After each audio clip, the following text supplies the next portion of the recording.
Radha Madhava Kunja Bihari Jaya Radha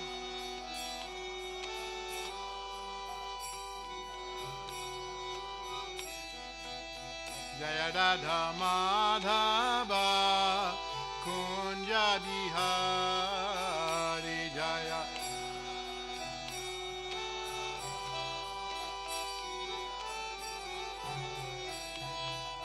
Gopijana Vallabha Giribadadhari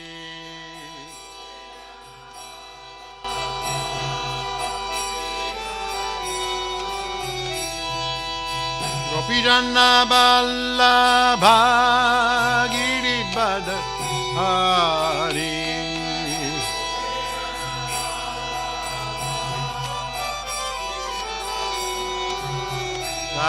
Dasodanandana Braja Janaranjana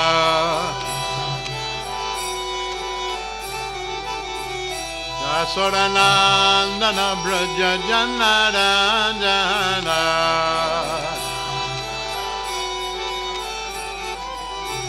Yamuna Tira Manachari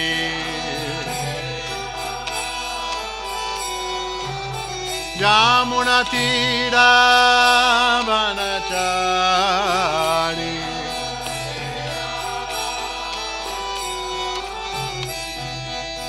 Jaya Radha Madhava Kunja Bihari Jaya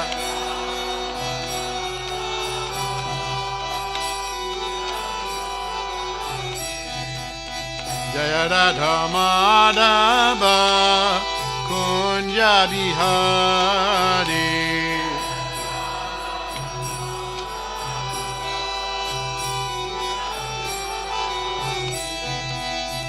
Gopijana Vallabha Giribadadhari Jaya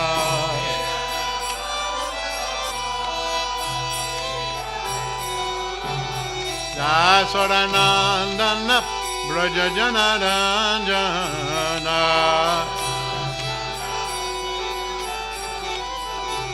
Yamuna Tira Vanachari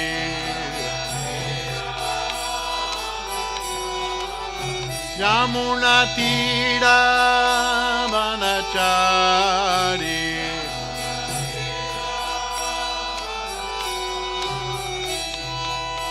Jaya Radha Madhava Kunja Bihari Jaya Radha Madhava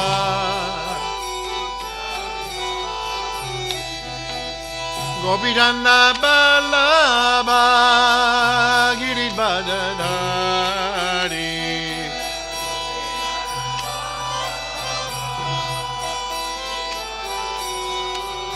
Dasodanandana Braja Janaranjana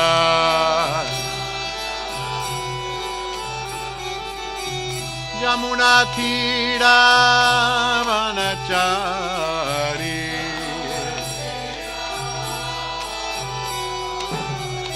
Hare Krishna Krishna Krishna Hare Hare Hare Rama Rama Rama Hare Hare Hare Krishna Hare Hare Hare Rama Rama Rama Hare Hare Hare Krishna Krishna Krishna Hare Hare Hare Rama Rama Rama Hare Hare Hare Krishna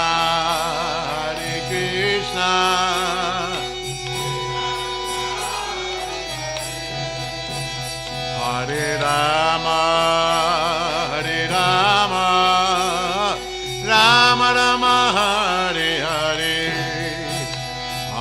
Krishna, Hare Krishna, Krishna Krishna, Hare Hare, Hare Rama, Hare Rama, Rama Rama, Hare Hare, Hare Krishna, Hare Krishna, Krishna Krishna, Hare Hare, Hare Rama, Hare Rama, Rama Rama, Hare Krishna, Hare Krishna, Krishna Krishna, Hare Hare, Hare Rama, Hare Rama, Rama Rama, Hare Hare, Hare Krishna,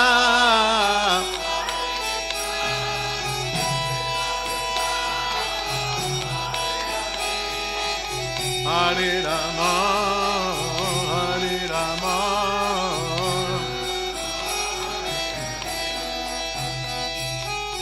Hare Krishna, Hare Krishna, Krishna Krishna, Hare Hare, Hare Rama, Hare Rama, Rama Rama, Hare Hare,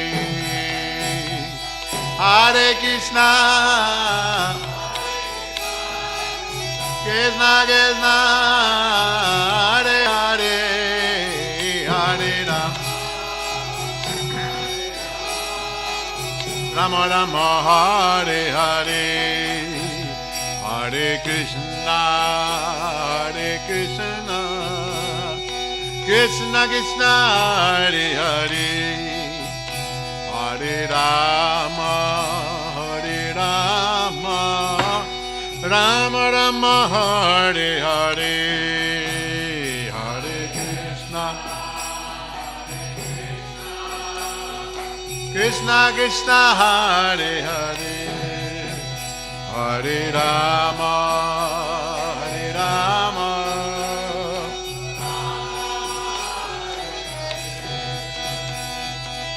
Hare Krishna, Hare Krishna, Krishna Krishna, Hare Hare, Hare Rama, Hare Rama, Rama Rama, Hare Hare, Hare Krishna, Hare Krishna, Hare Hare, Hare Rama, Hare Rama, Rama Rama, Hare, Hare Krishna, Hare Krishna, Krishna Krishna, Hare Hare, Hare Rama, Hare Rama, Rama Rama, Hare Hare, Hare Krishna, Hare Krishna, Hare Rama, Hare Rama, Rama Rama, Hare, Hare Krishna, Hare Krishna, Krishna Krishna, Hare Hare, Hare Rama, Hare Rama, Rama Rama, Hare Hare,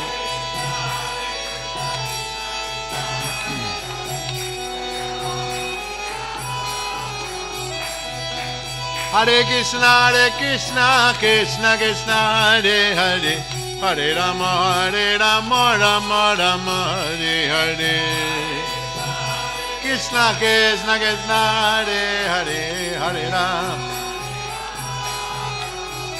Hare Krishna, Hare Krishna, Krishna Krishna, Hare Hare, Hare Rama, Hare Rama, Rama Rama, Hare Hare,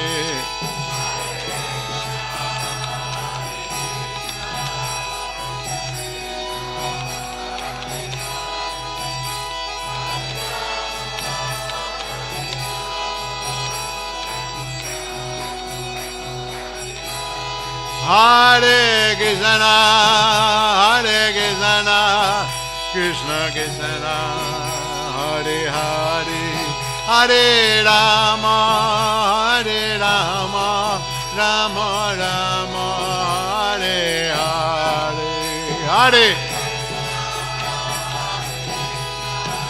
Krishna Krishna, Hare Hare, Hare Rama, Hare Rama, Rama Rama, Hare Nitai Gaura Hariba, Hariba, Hariba, Nitai Gaura Hariba.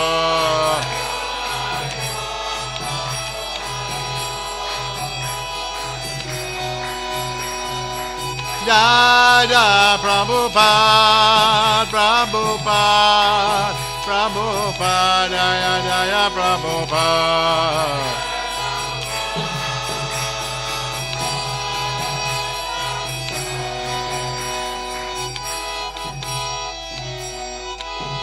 Jaya Vishnupad Paramahansa Parivrajikacharya A.C. Bhaktivedanta Goswami Maharaj Srila Prabhupada Ki Jai Shri Shri Radha Govardhana Ki Jai Jai Gaur Premanande Hari Hari Bol.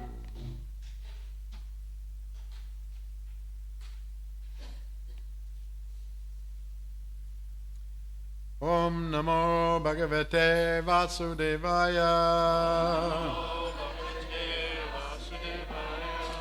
Om Namo Bhagavate Vasudevaya.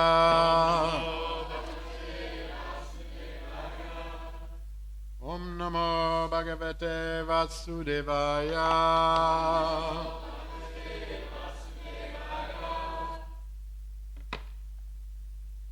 Morning, we're reading from the Srimad Bhagavatam, Canto 3, Chapter 18, Text 6.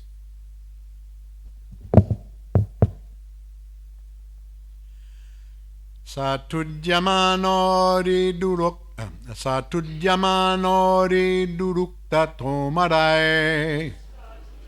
Nori durukta tomarai. Damstragragam gam upalakshabitam. Upalakshabitam. Todam rishani ragad ambumadyat. Graha hatasa karinu yate baha. Karinu yate baha. Satudyamanori durukta tomarai. Damstragragam gam upalakshabitam. Todam rishani ragadam bumadyad. Graha hatasa karinu yate baha. Satudyamanori durukta tomarai. Damstragragam gam upalakshabitam.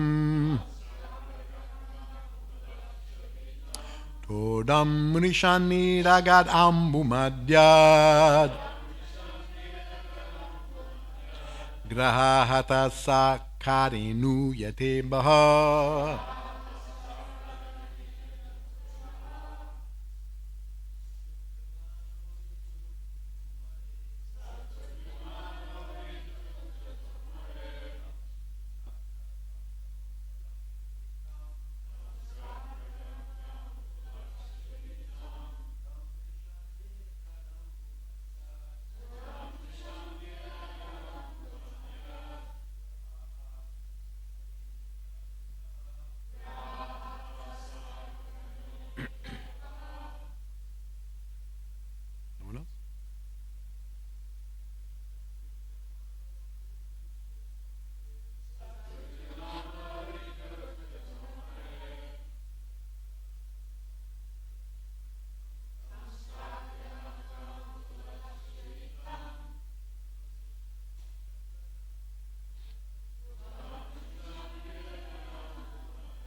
Vaishnavis. Satudyamanori durukta tomarai. Damstagragam gam upalakshabitam. Todam rishani ragadam umadyad.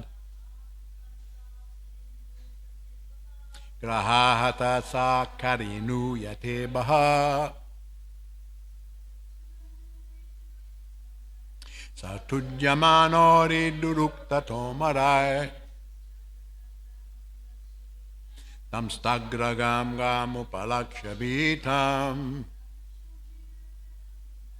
Todam rishani ragaram bumadyad. Grahata sakarinu yetya.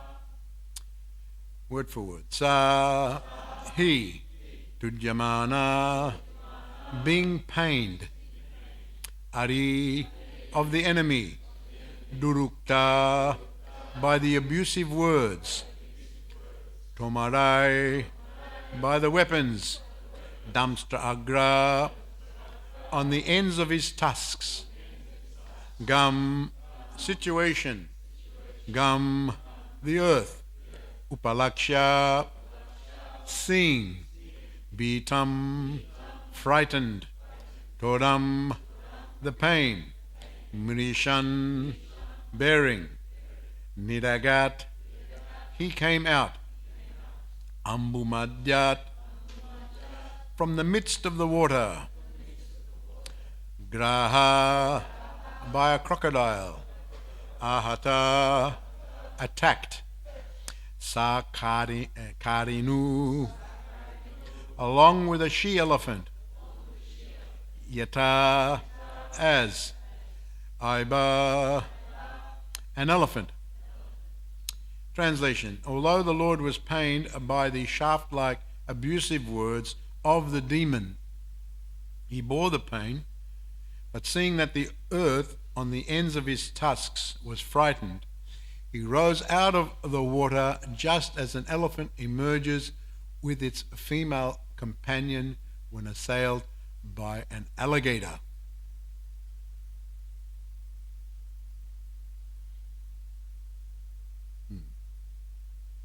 In the word for word, it's a crocodile, but in the translation, it's an alligator. Maybe more an American thing there.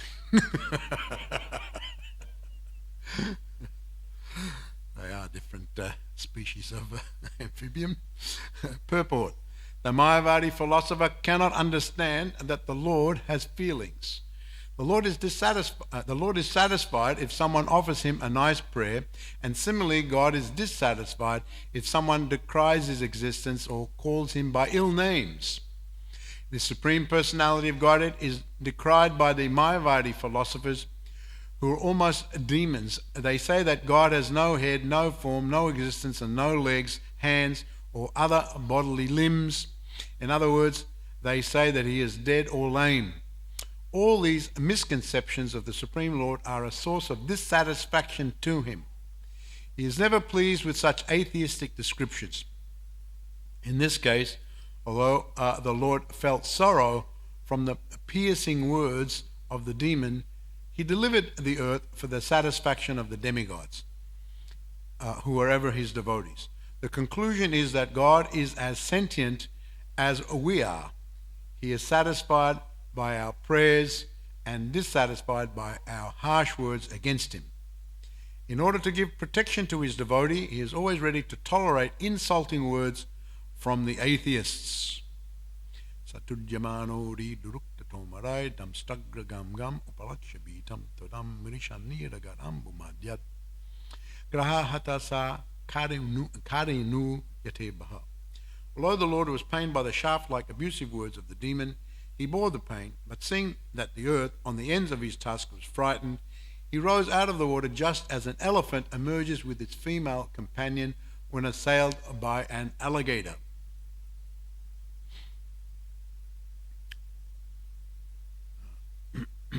So the continuing story of Lord Varaha and Hiranyaksha, and a lot of lessons to be learnt apart from the Leela itself.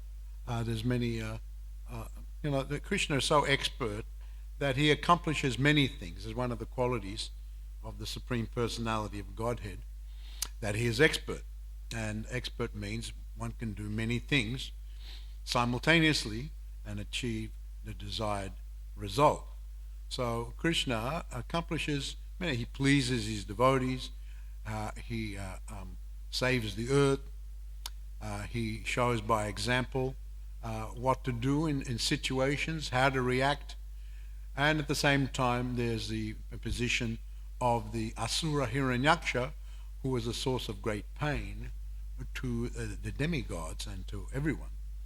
And so the Lord, in this performance of this Leela, accomplishes many things. Here we're hearing about how Hiranyaksha has come after hearing from Narad Muni. He has come after Lord Varaha and found him in the depths of the Garbhodak ocean, and he is picking up the earth on his tusks and raising the earth. And now, I think yesterday, I remember we did this drama a few times, and I somehow or other I was always Hiranyaksha. The devotees concluded that I play a good Asura.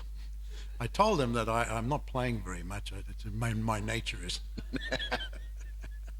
But I always remember this because I always remember saying, when you fall dead with your skull smashed by the mace, hurled by my arms. I remember really playing on this statement. And I had a big mace there. When you fall dead, it'll be smashed. Your head will be smashed by my mace. Hurled by my arms. So Hiranyaksha. And of course, now Asuras are very expert at insulting words. They're very expert at, because they're situated in the mode of ignorance, they're always very negative about everything. And there are different qualities of those who are situated in the different modes. And those in the mode of goodness are more steady, more knowledgeable, more patience, more tolerance. Mode of passion goes between back and forward, never staying in the same position. And then mode of ignorance is generally down and negative. And so being negative, then you are always a very harsh and cruel and menacing. And so we see here Hiranyaksha being in the mode of mixed mode of passion and ignorance.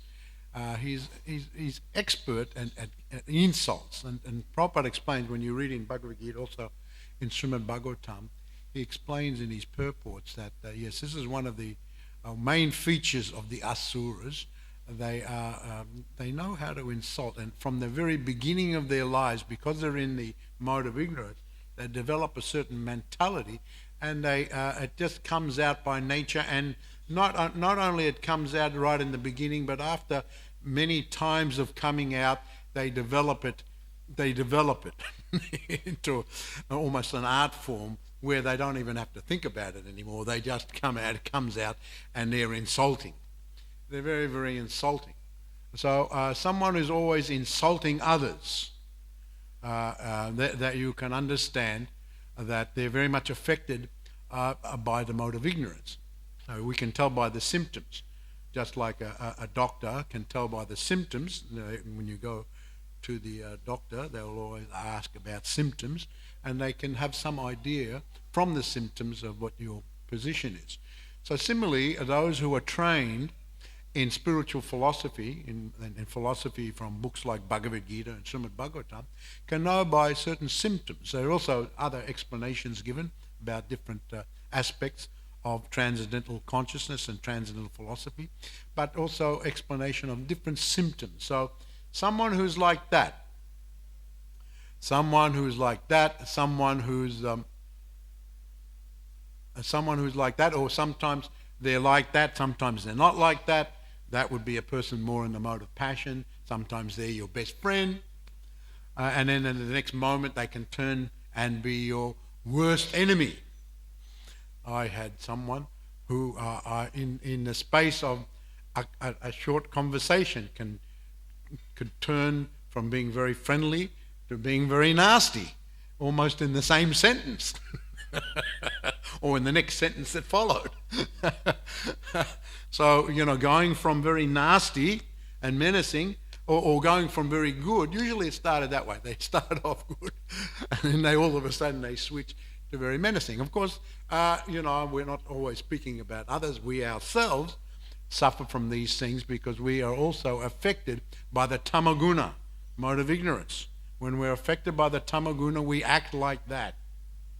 So, of course, and another symptom, mode of ignorance, they're always pointing the finger at other people for being at fault of so many things when they are at fault with exactly the same things, probably 10 times worse. But of course, they never see that because they're very self-absorbed. Very self-absorbed and thinking themselves in a very elevated position. And when one is very self-absorbed, they have very self-conscious instead of God-conscious. God consciousness is broad consciousness. You see many things. When you're very myopic, very self-absorbed, self-conscious, then you see in a very narrow way. And basically, as you go lower and lower in the modes of nature, mode of ignorance, you get to the human beings who are very much in the mode of ignorance. They're very narrow in their perception of things, in their conclusion about things, in the way they act. They're very, very narrow. They're very self-absorbed. And as you go lower in the species, they just so totally absorbed. They don't care about others. Even generally there's an extension to family members, but the lower you go, even they don't care about their family members. Sometimes there's cannibalism. They eat their own family members. They don't even care about them. What's that spider that's famous for after mating?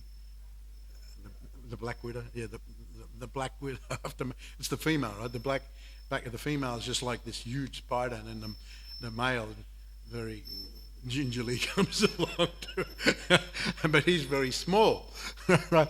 So he attempts to mate, but the female, sometimes it's successful, but even if it's not successful, a lot of the times the female turns and eats him. So as you go lower in the species, that self-absorption, not caring for anyone else, except, and Prabhupada encapsulates it in one purport in the 16th chapter. I think in that one purport there he says that the epitome of materialistic consciousness is I live, you can die. It doesn't matter. As long as I live, as long as I enjoy, you can die. All things can happen to you, as long as I'm all right. Who cares what happens to anyone else? So this is very much symptomatic. We suffer from these things, being affected by the modes of nature, of course, because we're engaging in devotional service. All these symptoms are being purified from ignorance to passion to goodness. The goodness. Now, here, one of the main points made by Prabhupada is that Krishna, Lord Varaha in this instance, is a sentient being, and this point has been made over the last few slokas. He is the most sentient being. And just as we have feelings, we get affected by, if someone is insulting. There's different levels of insults. There's the non-verbal, which affect pretty much everyone. The non-verbal insult or offence, non-verbal. It can be a menacing look. It can be just ignoring. Someone wants to talk to you, and there's that story when Bhrigu Muni went to test all the devas. He went to Brahma, and Brahma was welcoming him, my son. I'm so glad to see him. Just ignored him. So ignoring a menacing look, and or you make a face or something like that. You turn your eyes. So it can be non-verbal. You can be offensive in a non-verbal way. And so, of course, this is more subtle. And, people understand it. People feel that when someone gives a look, gives a face, gives a piercing, so-and-so gave the snake eyes. Very piercing snake eyes to someone. Once taken aback, even just by... So that's non-verbal, but still has an effect. Now, when you go to verbal, the effect is said to be more. Just like in the case, of course, Hiranyaksha goes from... he made all three levels were there. He gave a piercing look, and then he becomes verbal now. and very nasty, very menacing, and then later on it becomes physical. So generally it follows like that. When it's there, even non-verbal, it follows to verbal, and then from verbal, quite often it follows to physical. It's hard for those in the mode affected by the modes of nature, especially mode of ignorance and passion, hard to control that and control it just at the non-verbal, or control it altogether. It's practically impossible to control. It will come out. It will come out in some way, at some time, at some point, at some place. And just like Prabhupada used to say that, these countries are stockpiling all these weapons, huge arsenals, one or two of these missiles can destroy so much. And they're stockpiling. At some point they've got to use them because they haven't got that control. They use them. It comes out in given circumstances. And so here now we're seeing verbal. So verbal abuse is quite real. Non-verbal abuse is real, and verbal abuse, verbal insult, and then of course physical is there. Now here the description is given, the shaft-like abusive words. There's another sloka in the Srimad Bhagavatam that talks about the piercing arrows of verbal insults. Piercing arrows go right to the heart. They can have a very deep and lasting effect in verbal insult, verbal offence. But when the mode of ignorance, it just comes out and non-stop. And one may be doing this, but if it comes back to them, quite often they're taken aback. Oh. They can do it, but if they get it back, they object. And this is very common and very much symptomatic of a person in mode of ignorance. They can do all sorts of things, but if someone does something back to them, they become offended. Oh, why are you doing that? Well, you did it to me. Oh, no, I didn't.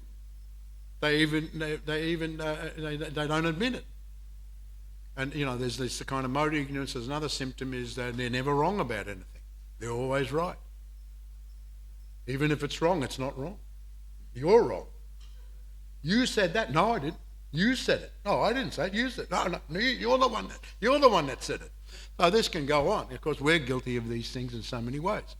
But of course, as I said, because we're practicing Krishna consciousness, gradually, we're becoming purified, rising up to the mode of goodness.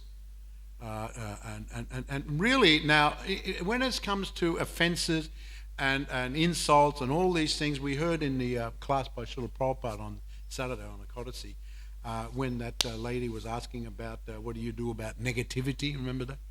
She asked her, what do you do about negativity? And more or less the gist of it was that Prabhupada said, well, why worry about that? Just concentrate on the positivity. And he spoke at length about all the good things that are going on in the Krishna consciousness movement, the book do this, there's so many good things. So one is mindful, in other words, titikshashva. Titikshashva in the matra spashasta konta sitoshna sukha dukkha. In Bhagavad Gita there's one verse where Krishna explains that one has to tolerate, just like there's sukha, there's happiness, and there's stress, just like there's winter, there's summer, it's too hot, it's too cold, it's too windy, too rainy. So one has to tolerate it without being disturbed. So Krishna gives this advice while living, especially while in the material world, one has to learn tolerance. Now, tolerance is not so easy, especially for those in the mode of ignorance. They won't have it. And those in the mode of passion won't have it. One has to at least come up to the mode of goodness to have any level of tolerance. There's many things in the world you can't control, or most things in the world you can't control. And certainly the materialists have to live in a world, they have to by force, or in many ways, that by force they have to tolerate. As I said, too hot, too cold, this, all sorts of things can go on. But they're forced to tolerate. Perhaps they don't like to tolerate, but they're forced to do it. Sometimes the tolerance is voluntary, but in the mode of ignorance, it's hard to come by. In the mode of passion, even also comes and goes, and one has to rise to the mode of goodness. Now, to rise to the mode of goodness, one needs to develop transcendent knowledge. One needs to be active in spiritual practices. Just saying to oneself, tolerate, I have to tolerate, it may work up to a point that it's going to be insufficient. You won't be able to control it totally in that way. One has to rise to the mode of goodness, and rising to the mode of goodness by spiritual practice. And Krishna actually explains in the Bhagavad Gita that one rises to the mode of goodness by following dharma, by following what's the word? One's duty. How to tolerate? How to tolerate? One must focus on what they're supposed to be doing, what their duty is. Of course, one has to be elevated enough to know properly what is duty and what is not duty. So by focusing on doing their dharma, their svadharma, their sanatan dharma, by focusing on that, one will more easily be able to tolerate. One's still mindful of all things going on, but the focus will be on the dharma. And interestingly enough, here we see that Krishna, now in the Bhagavad Gita, Krishna says, Na patasti, na me patasti kartam, trishu lokashu kinchana. There's no duty really for me. I'm free from all obligations of mundane duty. Yet Krishna comes and he acts and does his duty just to show by example when he comes to the material world. So we're seeing here that the main focus for the Supreme Lord is lifting the earth out of the Govardhana ocean and again floating it to the... So the insulting words, the offensive words of Hiranyaksha, the Lord tolerated and concentrated on his mission, on his duty, even though they were painful. So there's different aspects of it. So we're seeing here the example of Lord Varaha. The words came, he could have retaliated. Generally in the material world, when someone says something nasty to us, we those in the mode of ignorance, they want to say something back, and then it kind of escalates.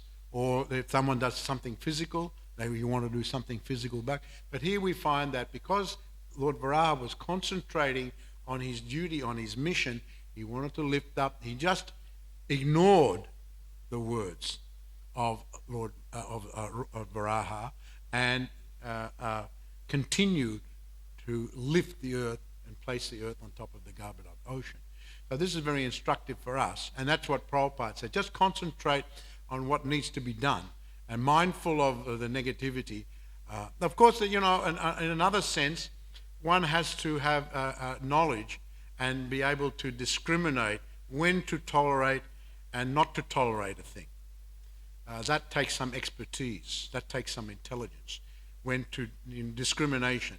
Now, general principle is, living in the world, we have to practice tolerance. We have to practice tolerance. And this is the general instruction of Bhagavad Gita. Krishna says it in many places. But there are certain situations where you cannot tolerate. Say, if someone is attacking the family, or doing something very horrible and creating a catastrophe and causing so much disruption, we're not going to stand by idly and tolerate that. Someone comes, so we're listening to class, and someone comes running in, and they got some sort of weapon raised up. We're not going to sit here. I'm just going to chant Hare Krishna, Hare Krishna. We're going to chant Hare Krishna, probably going to chant the Shringa prayers, but we're going to take action against this mad person who's running in with some weapon raised in the middle of the Srimad Bhagavatam class in front of the deities.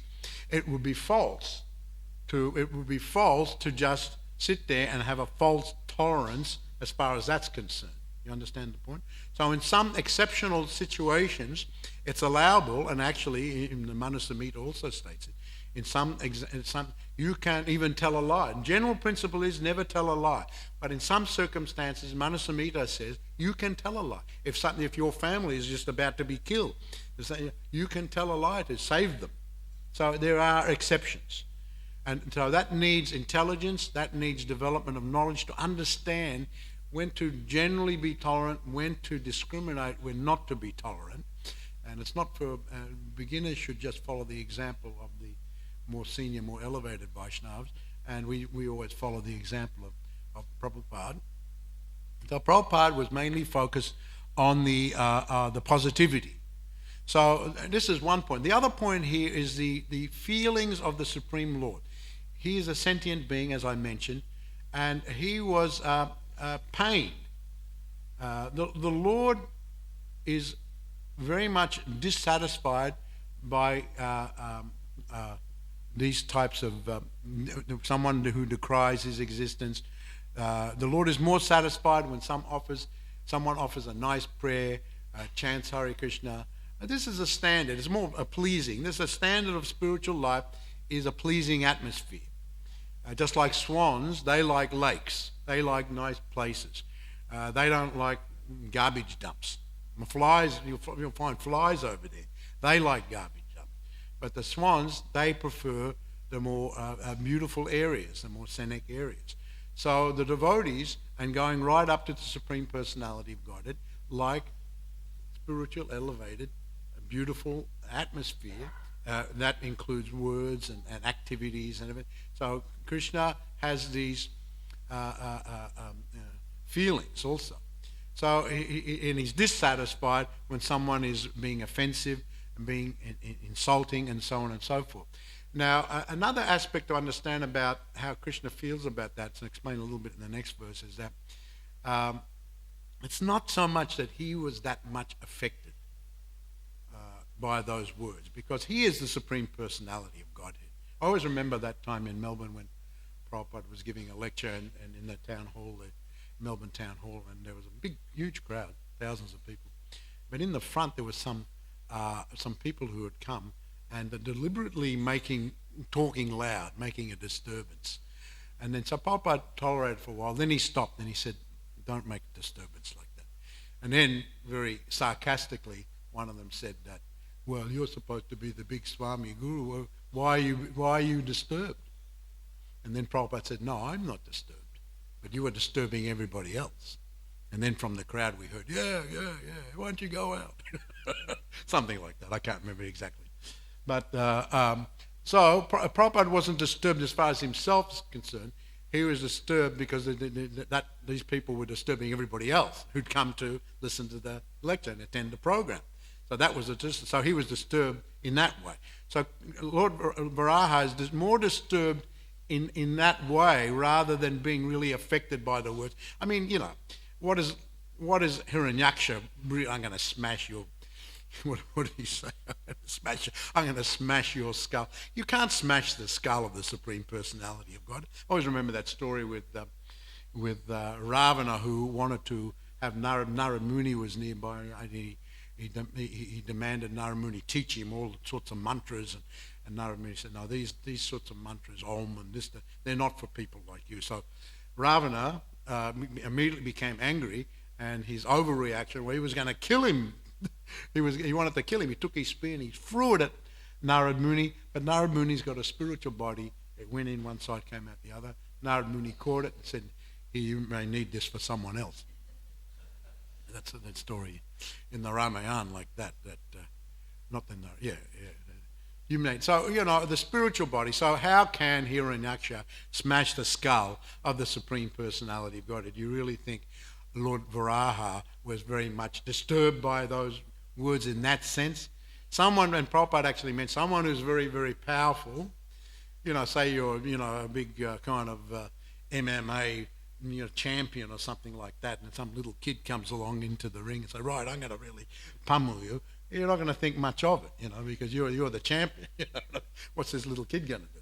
So you're not going to be that affected. But he was affected in the sense, Lord Varaha was affected in the sense because Hiranyaksha was causing so much pain to the demigods, and the earth especially was very frightened. And we see that in the next verse that I forget in the next verse. In this verse. But seeing that the earth on the ends of his tusk was frightened. So Lord Varaha saw the earth is frightened, and he didn't like that the earth was frightened like that. So that's why that's the other aspect of the Lord being very disturbed by the words of Hiranyaksha. So therefore he focused on what he needed to do, and very, very almost casually just lifted it. Just like when I remember the story of when Rukmini wanted to marry Krishna, and her parents and everyone, agreed that she should marry Krishna, but was it Shishupal? No, it was Rukmi. Rukmi, her brother, wanted her to marry Shishupal, and so he was very forceful and very strong, and so somehow or other it came to pass that she was to marry Shishupal, but she very much was against it. She wrote a letter to Krishna. You may remember this story. She wrote a letter to Krishna, please, I don't want to marry Shishupal. Please come and rescue me. So Krishna came there, and she was going to the temple, I think the Durga temple, to offer prayers just before the marriage. Everyone had assembled. Everyone was there. It was a big, huge crowd, and Krishna came in, swooped in, and picked her up and put Rukmini on his chariot, and then he just went out real slow. I always remember reading that. He came in quick, picked her up, and then he went out really slowly, as if to say, "What's anyone going to do about this?" Sure enough, everyone was first of all startled. It took them a while to come to their senses over it, but then they went after Krishna, who was by this time taking Rukmini away in the chariot. And then they were chasing so many soldiers and warriors and princes, but then who came and cut them off? Balaram. Balaram had followed Krishna, and Balaram came and cut them all off, and then he took care of the army. Krishna, of course, he took care of Rukmi later on. So that's a nice story. So Krishna is above all effects of the different asuras in the world. But he is concerned about the feelings of the devotees, the situation of the devotees. His prime concern is that. So he's pained because of what's happening to the devotees. He also feels it himself to some degree. He's dissatisfied for their sake also, that they're acting like that. It's very sorrowful, and I think this word is used here. The Lord was very sorry, maybe in the next word, very sorry that this situation with Hiranyaksha. So he's very sorry for Hiranyaksha himself, that he's saying these things, he's acting that way. The devotees don't like to create a situation where someone can act like that even, and therefore they're very careful to avoid inflaming some position where someone can act like that. But given the nature of the material world, it flares up, and it's sometimes out of control. And so Krishna acted in so many ways. So very instructive. In order to give protection to his devotee, he was always ready to tolerate insulting words from the atheists. Hare Krishna. Although the Lord was pained by the shaft-like abusive words of the demon, he bore the pain, but seeing the earth on the ends of his tusks, was frightened. He rose out of the water just as an elephant emerges with its female companion when assailed by an alligator. So does anyone have any questions, comments? Yes.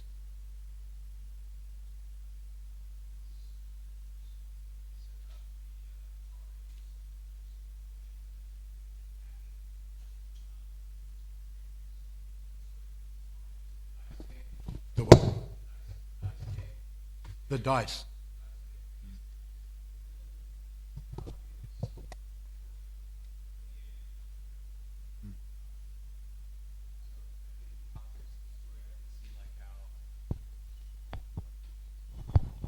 I can see how he would suffer all that for the pastime in order to attain retribution 13 years later in destroying the Kauravas. But aside from, why would someone as great as Yudhisthira and the Pandavas tolerate such great insults? Is it simply for the name of virtue, or is there something else happening? Yeah, well, I mean, because Yudhisthira was always true to his word.